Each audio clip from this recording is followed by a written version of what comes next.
Hello friends, welcome to global online Kannada. ಈ ಒಂದು ವಿಡಿಯೋದಲ್ಲಿ ನಾವು Karnataka set 2026 paper 1 teaching and research ಆಪ್ಟಿಟ್ಯೂಡ್ಗೆ ಸಂಬಂಧಪಟ್ಟಂತೆ ಈ ರಿಸರ್ಚ್ ಆಪ್ಟಿಟ್ಯೂಡ್ ಕುರಿತು 10 MCQ ಡಿಸ್ಕಷನ್ ಮಾಡ್ತಾ ಇದೀವಿ.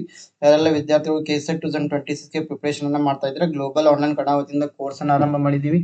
ಈ ಒಂದು ಕೋರ್ಸ್ ನಲ್ಲಿ ಕಂಪ್ಲೀಟ್ ಥಿಯರಿ ಲೆಕ್ಚರ್ಸ್ ಅನ್ನ ಕೊಡ್ತಿದೀವಿ, ಸಾಕಷ್ಟು MCQ ಲೆಕ್ಚರ್ಸ್ ಗಳನ್ನ ನೀಡ್ತಾ ಇದೀವಿ, 50 ಮಾಕ್ ಟೆಸ್ಟ್ ಗಳನ್ನ ಕೊಡ್ತೀವಿ, ನೋಟ್ಸ್ ಅನ್ನ ನೀಡ್ತೀವಿ, 5000+ MCQ PDF ಅನ್ನ ಕೊಡ್ತೀವಿ. ಈ ಒಂದು ಕಂಪ್ಲೀಟ್ ಕೋರ್ಸ್ ಇಂಗ್ಲಿಷ್ ಮತ್ತೆ ಕನ್ನಡ ಎರಡು ಲ್ಯಾಂಗ್ವೇಜ್ ನಲ್ಲಿ ನಿಮಗೆ ದೊರೀತಾ ಇದೆ.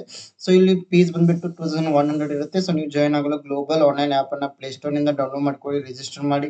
ಇಲ್ಲಿ ಸ್ಟೋರ್ ಅಂತ ಇರುತ್ತೆ, ಸ್ಟೋರ್ ನಲ್ಲಿ ಕೆಸೆಟ್ ಪೇಪರ್ 1 ಅಂತ ಸರ್ಚ್ ಮಾಡಿದ್ರೆ ಈ ಒಂದು ಕಂಪ್ಲೀಟ್ ಕೋರ್ಸ್ ನಿಮಗೆ ಅವೈಲೇಬಲ್ ಆಗ್ತಾ ಇದೆ. ಅದೇ ರೀತಿಯಾಗಿ ಪೇಪರ್ 2 ಆಗಿ ಈ ಕೆಳಗೆ ಕೊಟ್ಟ ಎಲ್ಲಾ ವಿಷಯಗಳ ಮೇಲೆ ನೋಟ್ಸ್ ಅಂಡ್ MCQ ಸೆಟ್ ಅನ್ನ ಕೂಡ ಕೊಡ್ತಾ ಇದೀವಿ. ಇದಕ್ಕೂ ಕೂಡ ನೀವು ಜಾಯ್ನ್ ಆಗಲಿ ನಂಬರ್ಸ್ಗೆ ವಾಟ್ಸ್ಆಪ್ ಮೆಸೇಜ್ ಅನ್ನ ಮಾಡಿ ಜಾಯ್ನ್ ಆಗಬಹುದು, ಅಥವಾ ಗ್ಲೋಬಲ್ ಆನ್ಲೈನ್ ಆಪ್ ನ ಮೂಲಕ ಜಾಯ್ನ್ ಆಗಬಹುದು. ಸೊ ಹೆಚ್ಚಿನ ಮಾಹಿತಿಗಾಗಿ ಗ್ಲೋಬಲ್ ಆನ್ಲೈನ್ ಕನ್ನಡ ಅಂತ ಟೆಲಿಗ್ರಾಮ್ ಗ್ರೂಪ್ ಕೂಡ ಇದೆ, ಜಾಯ್ನ್ ಆಗಿ. So let us move the questions. See here the first question is, which of the following is first step in research? Option A, data collection. Option B, report writing. Option C, identification of research problem. Option D, data analysis. ಸಂಶೋಧನೆಯಲ್ಲಿ ಈ ಕೆಳಗಿನವುಗಳಲ್ಲಿ ಯಾವುದು ಮೊದಲ ಹೆಜ್ಜೆ ಆಗಿದೆ? Option A, ದತ್ತಾಂಶ ಸಂಗ್ರಹಣೆ. Option B, ವರದಿ ಬರೆಯುವಿಕೆ. ಆಪ್ಷನ್ ಸಿ, ಸಂಶೋಧನಾ ಸಮಸ್ಯೆಯನ್ನು ಗುರುತಿಸುವುದು. ಆಪ್ಷನ್ ಡಿ, ದತ್ತಾಂಶದ ವಿಶ್ಲೇಷಣೆ. So if you go through the steps of research, the steps are identification of research problem, then review of the literature, then formulation of hypothesis or objectives, then developing research design, data collection, data analysis, and at the end interpretation and report writing. So these are the sequence of research steps. So here the right answer will be option C, identification of research problem. So ಇಲ್ಲಿ ಸಂಶೋಧನಾ ಸಮಸ್ಯೆಯನ್ನು ಗುರುತಿಸುವುದು ಮೊದಲ step ಆಗಿರುತ್ತೆ. Question number 2, which method is mainly used in qualitative research? Option A, survey. Option B, experiment. Option C, observation and interview. Option D, statistical test. ಗುಣಾತ್ಮಕ ಸಂಶೋಧನೆಯಲ್ಲಿ ಯಾವ ವಿಧಾನವನ್ನು ಮುಖ್ಯವಾಗಿ ಬಳಸಲಾಗುತ್ತೆ? ಆಪ್ಷನ್ ಎ, ಸಮೀಕ್ಷೆ. ಆಪ್ಷನ್ ಬಿ, ಪ್ರಯೋಗ. ಆಪ್ಷನ್ ಸಿ, ವೀಕ್ಷಣೆ ಮತ್ತು ಸಂದರ್ಶನ. ಆಪ್ಷನ್ ಡಿ, ಸಂಖ್ಯಾಶಾಸ್ತ್ರೀಯ ಪರೀಕ್ಷೆ. Yes, here the correct answer is option C, observation and interview. ವೀಕ್ಷಣೆ ಮತ್ತು ಸಂಶೋಧನೆ ಇವೆರಡೂ ಕೂಡ ಗುಣಾತ್ಮಕ ಸಂಶೋಧನೆಯಲ್ಲಿ ಬಳಸಲಾಗುತ್ತೆ. So in qualitative research it is primary goal is to understand human behaviour, experience and also social context through non numerical data. So ಒಂದು ಗುಣಾತ್ಮಕ ಸಂಶೋಧನೆ ಅಂತ ಕರಿತೀವಿ. ಸೊ ಇಲ್ಲಿ ಮಾನವನಿಗೆ ಸಂಬಂಧಪಟ್ಟಂತೆ ಅದನ್ನ ಅನುಭವಗಳು, ವರ್ತನೆ, ಸಾಮಾಜಿಕ ಬದಲಾವಣೆಗಳ ಬಗ್ಗೆ ನಾನ್ ನ್ಯೂಮರಿಕಲ್ ಡೇಟಾ ಅಂದ್ರೆ ಗುಣಾತ್ಮಕ ದತ್ತಾಂಶಗಳನ್ನ ಸಂಗ್ರಹಿಸಲಾಗುತ್ತೆ. Two main methods of collecting qualitative datas are observation method and interview method. Question number 3, which of the following is a probability sampling method?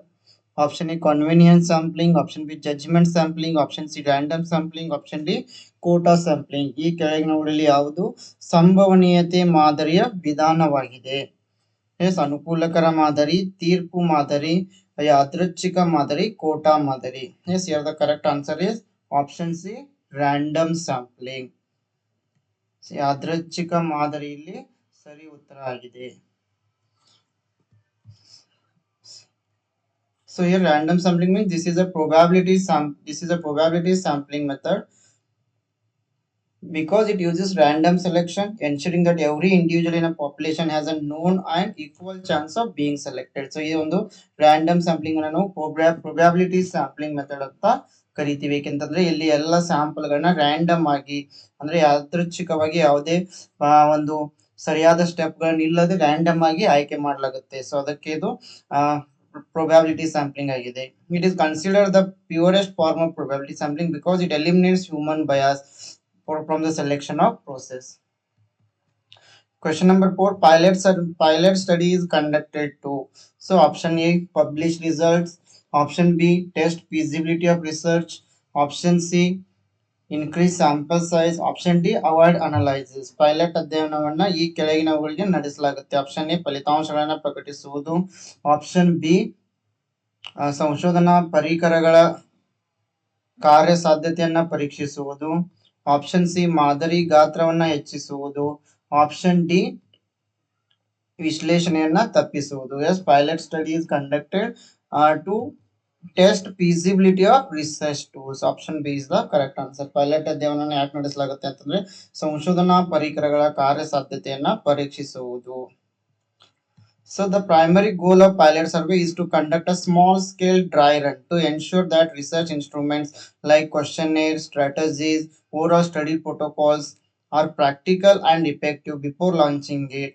So ಇಲ್ಲಿ ಯಾವುದೇ ಒಂದು ಸಂಶೋಧನಾ ಕಾರ್ಯವನ್ನು ಅಂತಂದ್ರೆ ದತ್ತಾಂಶ ಸಂಗ್ರಹಣೆಯನ್ನ ಆರಂಭ ಮಾಡೋದಕ್ಕಿಂತ ಮೊದಲು ನಾವು ತಯಾರು ಮಾಡಿದ ಎಲ್ಲ ಪ್ರಶ್ನಾವಳಿ ಆಗಿರ್ಬೋದು, ಟೂಲ್ಸ್ ಆಗಿರ್ಬೋದು, ಸ್ಟ್ರಾಟಜೀಸ್ ಆಗಿರ್ಬೋದು ಎಲ್ಲವನ್ನ ಸಣ್ಣ ಗುಂಪಿನೊಂದಿಗೆ ಪರೀಕ್ಷೆ ಮಾಡುವುದಕ್ಕೆ ನಾವು ಈ ಒಂದು ಪೈಲಟ್ ಸರ್ವೆ ಅಂತ ಕರಿತೀವಿ. So question number 5, reliability of a tool refers to option A accuracy of findings, option B consistency of results, option 3 cost of tool, option D simplicity of tool. ಉಪಕರಣದ ವಿಶ್ವಾಸಾರ್ಹತೆಯು ಇವುಗಳನ್ನ ಸೂಚಿಸುತ್ತದೆ. ಸಂಶೋಧನೆಗಳ ನಿಖರತೆ, ಫಲಿತಾಂಶಗಳ ಸ್ಥಿರತೆ, ಉಪಕರಣದ ವೆಚ್ಚ, ಉಪಕರಣದ ಸರಳತೆ. Yes, here the correct answer is option B consistency of results. ಫಲಿತಾಂಶಗಳ ಸ್ಥಿರತೆ. So in research and measurement reliability, it refers to the degree to which a tool or instrument produces stable and consistent results under comparable conditions. Even if tools results are consistent, they are not necessarily accurate. This also you must remember. So ಇಲ್ಲಿ ಏನಾಗುತ್ತೆ ಅಂತಂದ್ರೆ ರಿಲಯಬಿಲಿಟಿಗೆ ನಾವು ವಿಶ್ವಾಸಾರ್ಹತೆ ಅಂತ ಕರಿತೀವಿ. So it refers to degree to which tool or instrument produces stable and consistent results. Question number 6, plagiarism means option A proper citation, option B copying others work without acknowledgement, option C writing references, option D editing research paper. ಕೃತಿ ಚೌರ್ಯ ಎಂದರೆ option A ಸರಿಯಾದ ಉಲ್ಲೇಖ, option B ಸ್ಪಷ್ಟತೆ ಇಲ್ಲದ ಇತರರ ಕೃತಿಗಳನ್ನು ನಕಲಿಸುವುದು, option C ಉಲ್ಲೇಖಗಳನ್ನು ಬರೆಯುವುದು, ಆಪ್ಷನ್ ಡಿ ಸಂಶೋಧನಾ ಪ್ರಬಂಧವನ್ನು ಸಂಪಾದಿಸುವುದು. Plagiarism means all no copying others work without giving proper acknowledgement. So ಯಾವುದೇ ರೀತಿ ಅಕ್ನಾಲೆಜ್ಮೆಂಟ್ ಅನ್ನ ನೀಡದೆ ಇತರರ ಕೃತಿಗಳನ್ನ, ಇತರರ ವಿಚಾರಗಳನ್ನ ನಕಲು ಮಾಡುವುದು. So plagiarism, it is the unethical practice of using another person's words, ideas or work without giving them credit.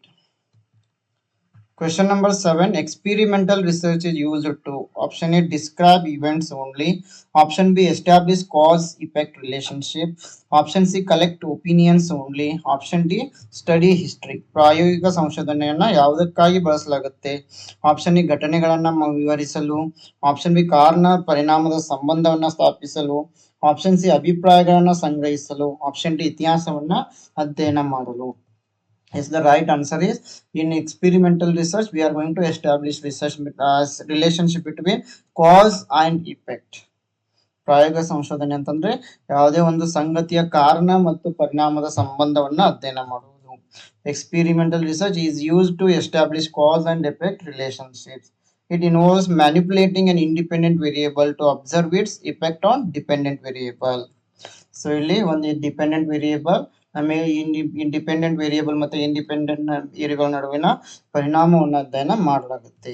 Question number 8, action research is mainly conducted to option A develop theories, option B solve immediate practical problems, option C write text books, option D conduct census. ಕ್ರಿಯಾ ಸಂಶೋಧನೆಯನ್ನು ಮುಖ್ಯವಾಗಿ ಇವುಗಳಿಗೆ ನಡೆಸಲಾಗುತ್ತೆ. Option A ಸಿದ್ಧಾಂತಗಳನ್ನು ಅಭಿವೃದ್ಧಿಪಡಿಸುವುದು, option B ತಕ್ಷಣದ ಪ್ರಾಯೋಗಿಕ ಸಮಸ್ಯೆಗಳನ್ನು ಪರಿಹರಿಸುವುದು, ಆಪ್ಷನ್ ಸಿ ಪಠ್ಯ ಪುಸ್ತಕಗಳನ್ನು ಬರೆಯುವುದು, ಆಪ್ಷನ್ ಡಿ ಜನಗಣತಿಯನ್ನ ನಡೆಸುವುದು. So action research it is mainly conducted in order to solve the immediate practical problem. So option B is the right answer. ಕ್ರಿಯಾ ಸಂಶೋಧನೆಯನ್ನ ಯಾಕೆ ನಡೆಸಲಾಗುತ್ತೆ ಅಂತಂದ್ರೆ ಇಮಿಡಿಯೇಟ್ ಆಗಿ ಬರುವ ಸಮಸ್ಯೆಗಳನ್ನ ಪರಿಹರಿಸಲು ಈ ಒಂದು ಕ್ರಿಯಾ ಸಂಶೋಧನೆಯನ್ನ ನಾವು ಕೈಗೊಳ್ತೀವಿ. ಸೊ ಹೀಗಾಗಿ ಇಲ್ಲಿ ಆಪ್ಷನ್ ಬಿ ಒಂದು ಸರಿ ಉತ್ತರ ಆಗಿದೆ. So action research it is a cyclical interactive process designed to solve practical problems and improve practices. Bibliography in research means option A research findings, option B list of references used, option C data table, option D hypothesis statement. ಅಲ್ಲಿ ಸಂಶೋಧನೆಯಲ್ಲಿ ಗ್ರಂಥ ಸೂಚಿ ಅಂದ್ರೆ option A ಸಂಶೋಧನೆಗಳು, option B ಬಳಸಿದ ಉಲ್ಲೇಖಗಳ ಪಟ್ಟಿ, option C ದತ್ತಾಂಶಗಳ ಕೋಷ್ಟಕ, ಆಪ್ಷನ್ ಡಿ ಊಹೆಯ ಹೇಳಿಕೆ. So here the right answer is option B. ಬಿಬ್ಲಿಯೋಗ್ರಫಿ means list of references used. So ಇಲ್ಲಿ ಗ್ರಂಥ ಸೂಚಿ ಅಂತಂದ್ರೆ ಬಳಸಿದ ಉಲ್ಲೇಖಗಳ ಪಟ್ಟಿಗೆ ನಾವು ಇಲ್ಲಿ ಗ್ರಂಥ ಸೂಚಿ ಅಥವಾ ಬಿಬ್ಲಿಯೋಗ್ರಫಿ ಅಂತ ಹೇಳ್ತೀವಿ. So bibliography, it is detailed list of all the sources such as books, articles and websites you consulted or used to gather the information. So ನಮ್ಮ ಒಂದು ಸಂಶೋಧನೆಗಾಗಿ ಯಾವೆಲ್ಲ ಮೂಲಗಳಿಂದ ನಾವು ಮಾಹಿತಿಯನ್ನು ಸಂಗ್ರಹಿಸಿದೀವಿ ಅದಕ್ಕೆ ನಾವು ಬಿಬ್ಲಿಯೋಗ್ರಫಿ ಅಂತ ಹೇಳ್ತೀವಿ. Question number 10. Which type of research aims at discovering new facts? ಯಾವ ರೀತಿಯ ಸಂಶೋಧನೆಯು ಹೊಸ ಸಂಗತಿಗಳನ್ನ ಕಂಡು ಹಿಡಿಯುವ ಗುರಿ ಹೊಂದಿದೆ? Option A fundamental research, option 2 action research, option C historical research, option D survey research. here the right answer is option A, fundamental research, ಮೂಲಭೂತ ಸಂಶೋಧನೆ. So fundamental research, it is also known as the basic research or pure research. It is driven by curiosity and the desire to expand scientific knowledge. So ಇಲ್ಲಿ ಜ್ಞಾನವನ್ನು ಹೆಚ್ಚುವ ಸಲುವಾಗಿ ಕ್ಯೂರಿಯಾಸಿಟಿಯಿಂದ ಕೈಗೊಳ್ಳಲಾಗುವ ಸಂಶೋಧನೆಗೆ ನಾವು fundamental resource ಸಂಶೋಧನೆ ಅಥವಾ ಮೂಲ ಸಂಶೋಧನೆ ಅಂತ ಕರಿತೀವಿ. Its primary aim is to discover new facts, laws, principles and to understand phenomena rather than solving practical problems. Okay friends, this is about today's session. So ಯಾರೆಲ್ಲ ವಿದ್ಯಾರ್ಥಿಗಳು KSET 2026 ಗೆ ಪ್ರಿಪರೇಷನ್ ಅನ್ನ ಮಾಡ್ತಾ ಇದ್ದೀರಾ, ಗ್ಲೋಬಲ್ ಆನ್ಲೈನ್ ಕನ್ನಡ ವತಿಯಿಂದ ನಾವು complete theory lectures, MCQ lectures, 50 mock test, notes, 5000 plus MCQ PDF English and Kannada. So ಇಲ್ಲಿ fees ಬಂದ್ಬಿಟ್ಟು ಕೇವಲ 2100 ಇರುತ್ತೆ. So in order to join you can download global online app from the play store. So then for paper 2 also we are providing notes and MCQ set. So in order to join, you can send a message to this number in WhatsApp. You can also join through Global Online app. Yes, I wish all the best to all. Thank you.